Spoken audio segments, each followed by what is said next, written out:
Hello everyone, we are in SFS24 in Rome, Stadio Olimpico. I have my fantastic guests, Nicola Innocentin, hello, Tarkan Batgun, hi, Stephen Vanharen. We all love Comparisonator, right? yes we do. Yes. Yes.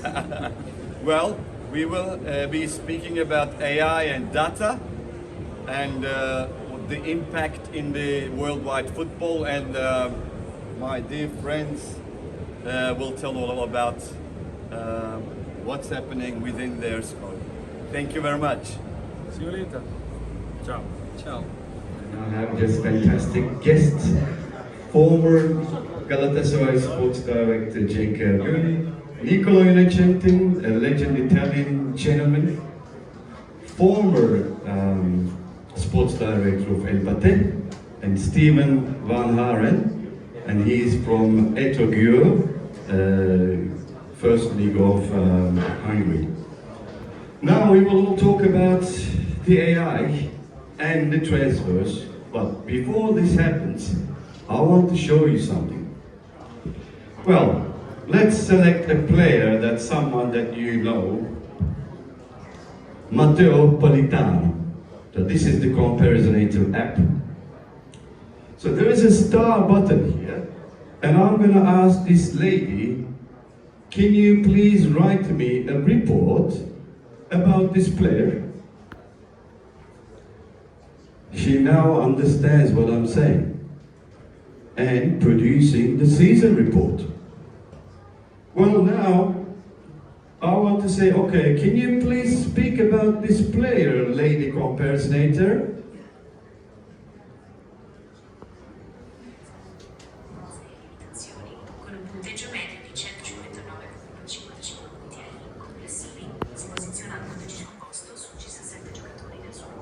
Well, did I deserve some claps? Well, the reason I showed that was an advertisement. So this is what machine learning and AI taking us. So we are now able to simulate players, taking one player to another, comparing around the world with one single currency. This is where the transfer industry is going. I'll start with Cenk. Cenk was a former sports director of Galatasaray. I should say football director, because you looked after everything, right? Yeah, definitely. And so what my question is, of course, being in a big club, big responsibility, and I'd like you to explain the most recent transfer process, how it starts, what's the data involvement, and dialogue with scouts, dialogue with agencies, and what does this day and age sports director do?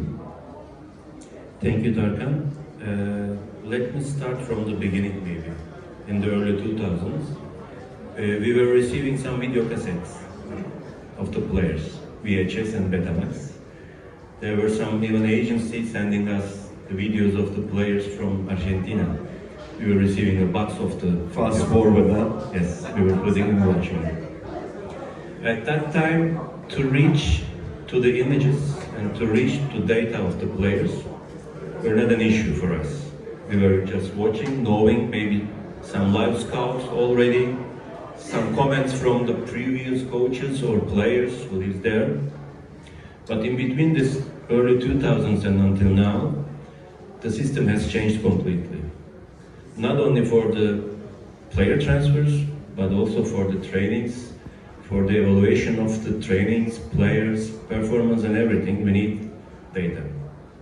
We experienced the time that we were in a position that we are lacking of the data. Now we have the data. Everybody has the data. But now the issue is to how to evaluate this data. Because we collect every single positions, every single meter that the players spend in a game or the training, but what does it mean? You collect the blood samples or any other samples from the body of the player, but what does it mean? And what we can do? So, coming back to your question, for the transfer of the players, for the scouting process, to select the players, the data is indispensable. Because when the technical staff or when the ideology of the club put the necessities of the player transfers, which positions, which kind of a player, so it will start a process to evaluate all the possible candidates based on the ages, based on the contract length, based on the actual performances.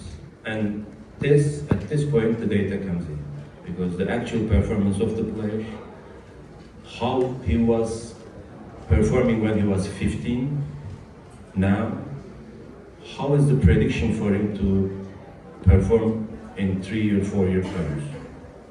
And then the start of the compare among these candidates.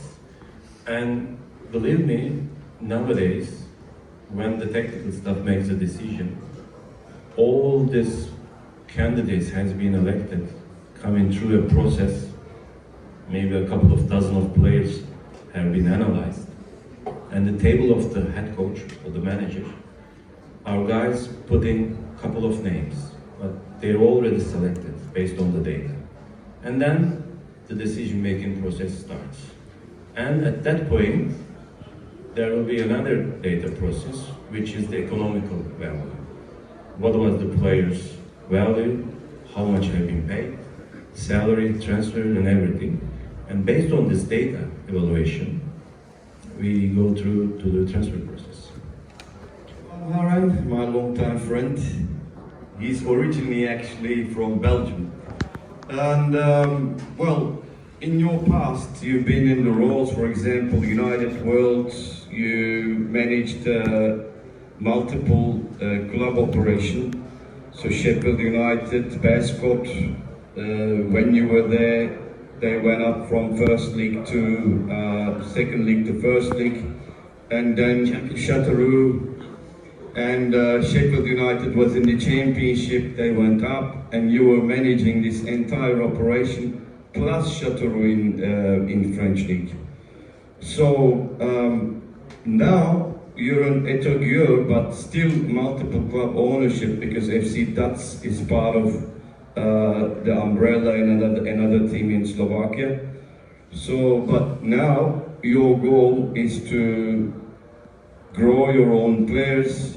Rather than transfers, you are doing a massive structure. I know it personally, I've been there. Thank you very much for my jersey, number 7 Comparisonator.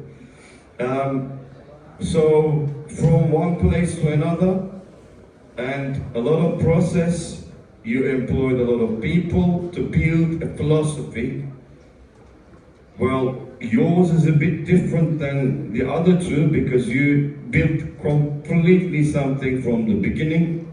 So what were your challenges, and operational-wise, transfer-wise, youth academy-wise, comparison-wise, estimating the player performance, would they fit or not? So this is the ball with you now. Yeah. Well, Győr was 10 years ago, was a big club in Hungary, maybe the biggest club. They were also a champion at that time. And after they had some difficulties, financial difficulties, there was a bankruptcy. But the current owner bought the club like 2 years ago.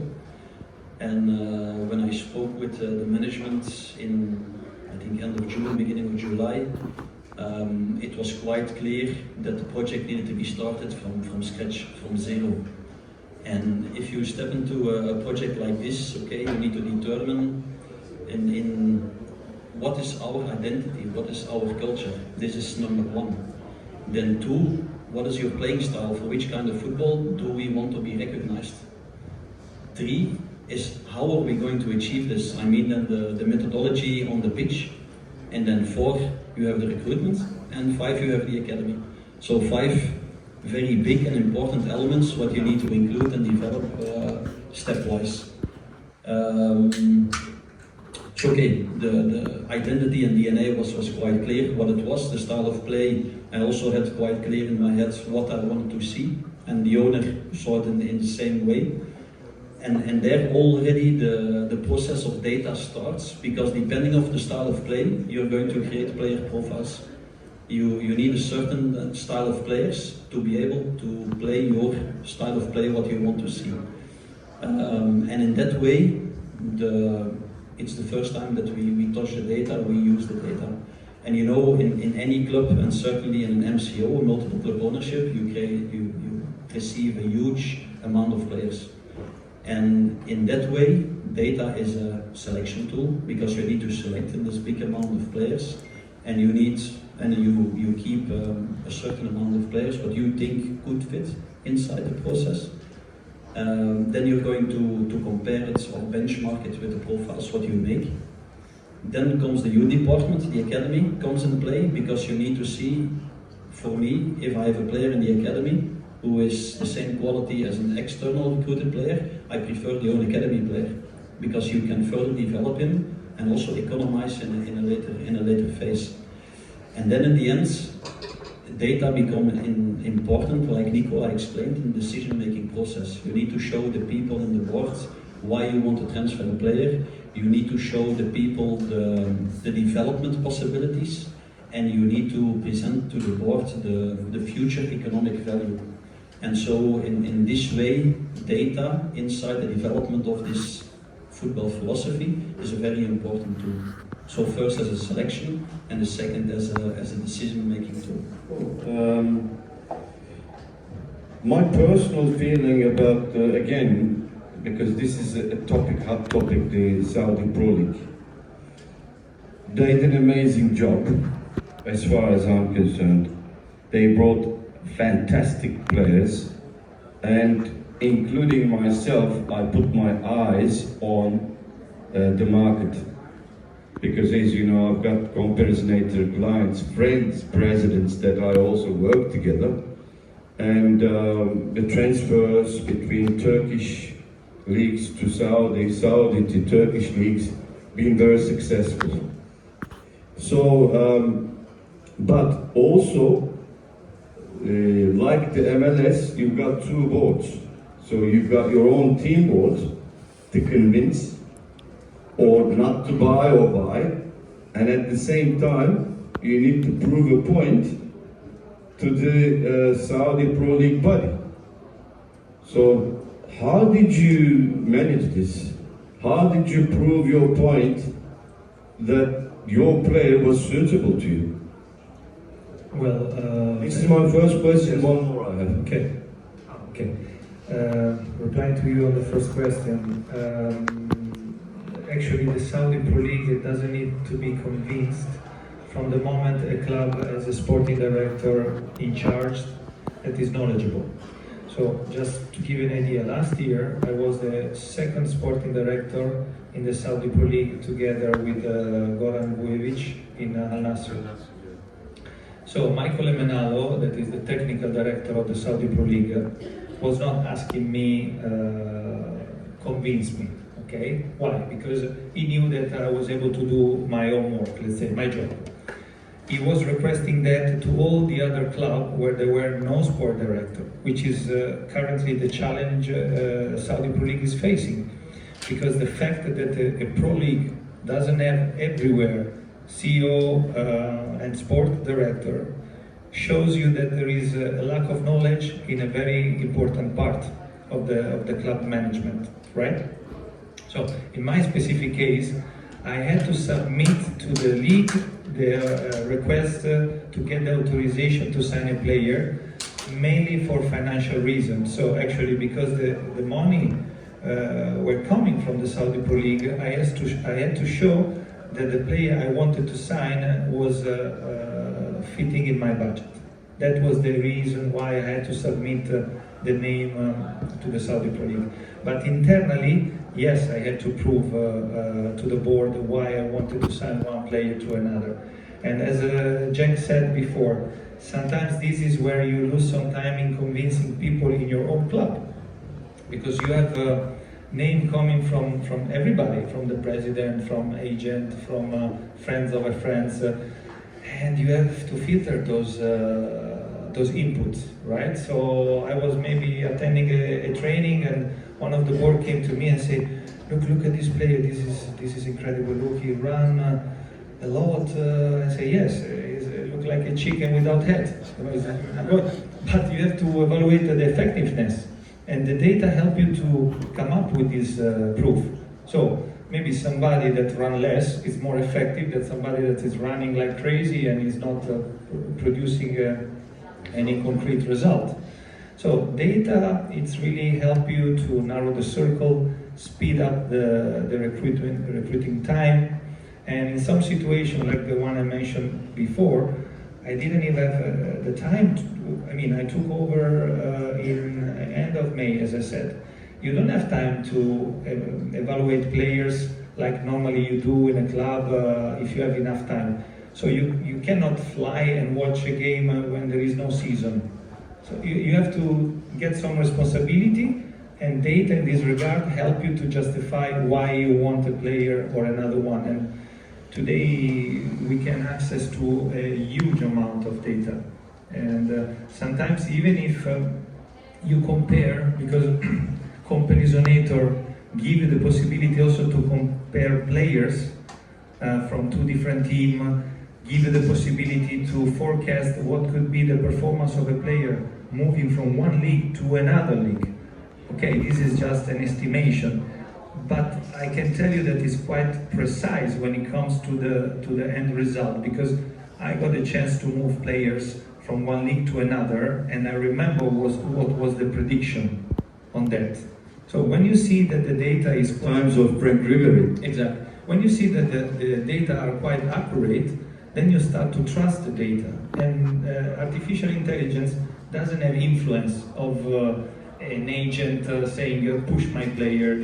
So it's quite, it's purely objective. Then you have to say, you have to see if this player in your reality, Turkey, Hungary, Saudi, it will fit. And then you have to go through a different type of analysis, which is more psychological behavior and so on. Second question. We're talking about changing world of transfers, right? And this is your Italian identity I'm asking now. As you know, since 2020, after the pandemics, a lot of things changed. But what we've seen from 2020 to now 25, nearly 5 years, there's a lot of Italian players coming to Turkey, and some of the coaches coming to Turkey going into even bigger leagues. How do you think this evolved? The first initiative came from you bringing Roberto Mancini to Galatasaray. And after that, it was a trail of everything, and most of them were successful. So what did also Vincenzo Montella now? Tell me about it. Well, before to bring Roberto Mancini to Galatasaray, I was a professional player myself, and I had the possibility to play in Germany, Scotland, United States. So I experienced at first how beautiful it is to perform in different countries. And of course, having made this experience previously, gave me the possibility to understand how it's important to absorb, as soon as you go abroad, as many information as possible. Because either you're a coach or you're a player, you need to understand that the interpretation of football in other country is not the same as your country. Football is the same, 11 versus 11, one ball, but the way and the mentality is different. And you need to be open to change enough to be able to perform at the best in a different country. And if you are a coach, you have to go into this process in a different way. So what I always recommend when it comes to a coach, for example, I was living in Germany when Carlo Ancelotti came. But Carlo Ancelotti, in his first year in Bayern Munich, didn't have one person in his staff speaking in German. And in German, this is not just important, it's crucial. Okay? So I also remember how important was for Roberto having Cenk in Galatasaray, that is, Cenk speaks Italian. So that helps you to speed up the adaptation process. So if there is no situation in place that helps you to adapt quickly, you have to find your own way to do it. In my time in Germany, I started immediately to follow a German course, because even if I was able to speak in English, try to speak some word in the language of the country where you're going to work. It's crucial. It's very important. First of all, because your teammate will get more closer to you. If you're a coach, your player will come more closer to you. It's a sign of respect. So going through this process gave you a lot of information how, if you're a football executive, to create a team identity, team spirit, and if you have a player to adapt in a new environment quickly. It helps, it's easier to make the connection with the outside world, let's go like this. But I was very lucky to work for Double Pass for 8 months, and I came to Turkey a lot to work in the club with the coaches, with the players. I was in Armenia, I was in Romania, I was in Hungary and Norway. And in all the countries you have the same elements what come in the front problems. One, the players don't speak English. Two, they are not pushed outside their comfort zone. That means go play international tournaments, go outside the country to see how it works in other countries. But also the coaches. The coaches, they stay in their comfort zone, they stay in Turkey, they stay in Armenia, they stay in Romania, and they think how we do is okay. We don't need to learn, we don't need to improve. But it's not the right attitude. You have to go outside this comfort zone, you have to try, you have to push yourself, you have to keep learning. And then the football also develops, because it's a better quality what you can offer to your academy players. So it's a common problem in the countries who have big potential, but who stagnate a little bit in the development of young players mainly. Yeah? That a lot of jewel tournaments, under 14 to under 21, Olympic teams, I think we just need to collaborate. Camp in Italy, camp in Turkey.